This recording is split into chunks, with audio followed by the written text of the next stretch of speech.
High বন্ধুরা, এই মাছটির নাম হয়েছে পেরকি মাছ। এটা আপনারা অনেকে বলে থাকেন অক্টোপাস, কিন্তু অক্টোপাসে নয়, অক্টোপাস অন্য মাছ। তো এই মাছটি খেতে খুব ভালো, খুব সুস্বাদু। আর এই মাছটি খেতে নারকেলের মতন পুরো। মাছটি সমুদ্রে বড়শিতে ধরা হয়েছে। তাই আমরা বর্ষাকালে প্রথম সিজনে এই মাছগুলোই বেশি ধরি। এই মাছের কিলো আছে আপনার 700 থেকে 800 টাকা কিলো আছে। মাছটি ইন্ডিয়ার লোকে কম খায়, বাইরের রাষ্ট্রে ট্রান্সপোর্ট হয়ে যায়। এই মাছটির নাম হয়েছে পেরকি মাছ। আপনারা যদি নাম না জানেন অবশ্যই জেনে নিন মাছটির নাম পেরকি মাছ, তাহলে কোনো জায়গায় গিয়ে ঠকতে হবে না।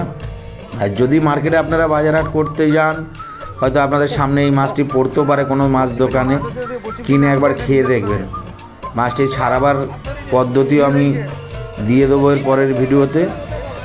তো আপনারা অবশ্যই ভালো লাগলে চ্যানেলটি সাবস্ক্রাইব, লাইক ও শেয়ার, কমেন্ট করবেন। মাছটি খেতে খুবই সুস্বাদু। এই মাছটি বড়শিতে উঠেছিল। মাছটি ওজন হয়েছে 5 থেকে 6 কিলো ওজন।